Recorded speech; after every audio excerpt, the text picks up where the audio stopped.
Good morning, Maddie. I enjoyed your vlog in Mexico.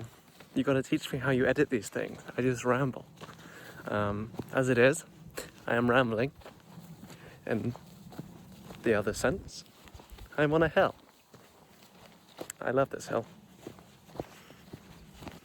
For about as long as humans have existed, hills have served a purpose.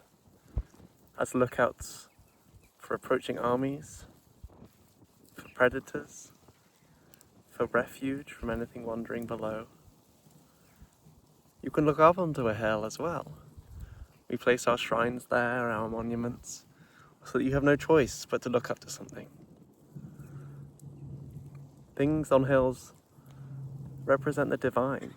They are something to look up to aspire to, and to become.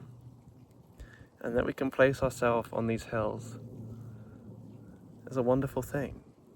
That we can make the world small and equally big is not a paradox, but a fundamental contradiction of human nature that also makes sense.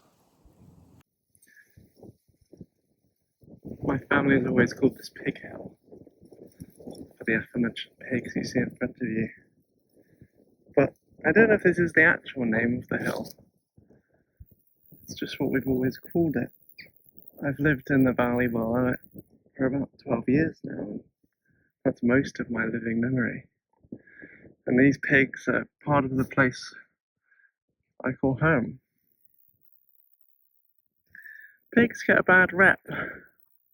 People think they're smelly, or that they're ugly. They're not smelly or ugly. They use mud to cool down, and when it's dry as this, can you blame them really? They're very smart animals. You can't help but love them a little bit. I think people would, you might think of farms like this as scarring the landscape, but they're part of the landscape. These are features of the landscape too. I would recommend you have a favourite hill. Not because hills are particularly impressive features of their own, they're not mountains, they're often not named officially, but they are something special. They are a piece of contrast. They are the world elevated. They allow us a perspective that we could only otherwise gain from pieces of technology that have only existed in the last 100 years. They make the world look small from up so high. The buildings shrink into the landscape, the cars look like bugs, your problems regress into their relative smallness. And it's difficult not to take comfort in that. Not to see, even from a small hill like this, how small things can become below.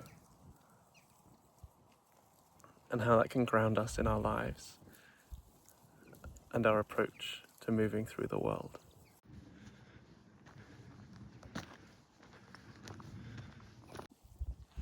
This hill is important to me. I've lived near here for almost 12 years now.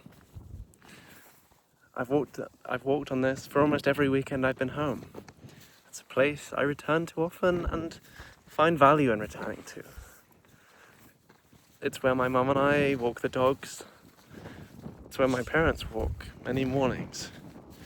I've had some of my best conversations here, and I've had some of my worst moments here in times of real need and real sadness. I've come to this hill as refuge, as escape from a place I can't control,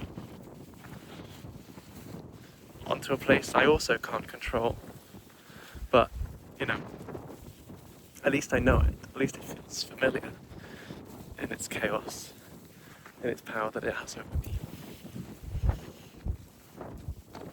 It's good to remind ourselves sometimes that we don't have any control, and the world is much bigger than we are, and that as big as our feelings are, and as big as the things are that happen to us, they are still small, and we are okay. I think you should have a favourite hill, if you don't. Even if it's just a small mound, even if it's just something that means something to you that happened once in your life. I think it will improve your life to have a favourite hill, to have somewhere to come to, and to look out like this and see something different from you, that is bigger than you, that you can know and love and come back to and return to. This hill is home for me and for many other things, and I recommend you find one of your own.